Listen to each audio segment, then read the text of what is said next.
Franz Kafka here, reluctantly guiding you through this wretched cerebral labyrinth. Beware, for there is no exit. You awaken, suffocated in the cerebral cortex, where thoughts are interrogated like petty criminals in a sterile bureaucratic office. In the prefrontal cortex, decisions are processed at the speed of existential despair, slow, deliberate, and agonizing. The occipital lobe delivers blurry visions of a world distorted by ruthless red tape and endless bureaucracy. Auditory hallucinations from the temporal lobe offer nothing but repetitive phrases stamped with absurd insignificance. The hippocampus, an archive where memories are filed under lost, overseen by an overworked, underpaid clerk. The amygdala, a customs agent eternally suspicious of joy, sending every emotion back for further review. The limbic system processes your emotions as bureaucratic nonsense, dismissed with senseless apathy. In the basal ganglia, your movements are dictated by tedious paperwork, each step weighed down by forms in triplicate. The brainstem delivers automatic actions, as meaningful as a memo passed between faceless departments. Meanwhile, the cerebellum ensures you wobble like a paper pusher trudging through life's clerical absurdity. The hypothalamus controls hunger with passive-aggressive memos. Eat, or don't, what does it matter? Its size.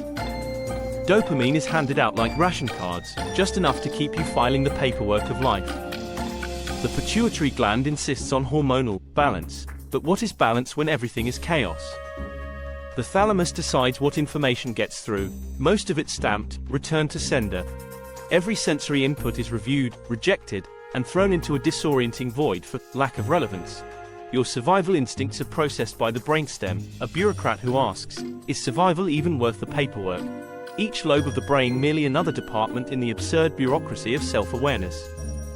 The corpus callosum, just a bridge between two meaningless offices, where no one cares what crosses over. The motor cortex, a beleaguered clerk, asks, do you even want to move, or are you just complying? Language is overseen by Broca's area, where every sentence is translated into incomprehensible jargon.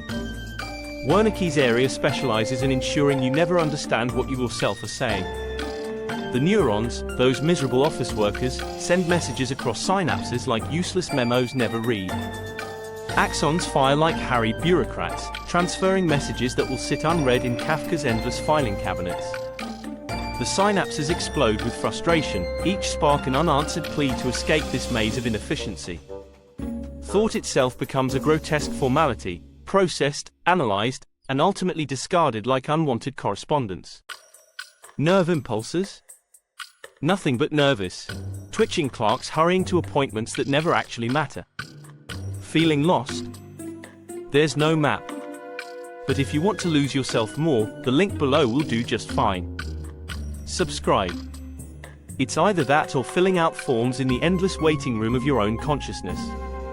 Oh, don't worry, there's plenty of room in this bewildering nightmare of a channel.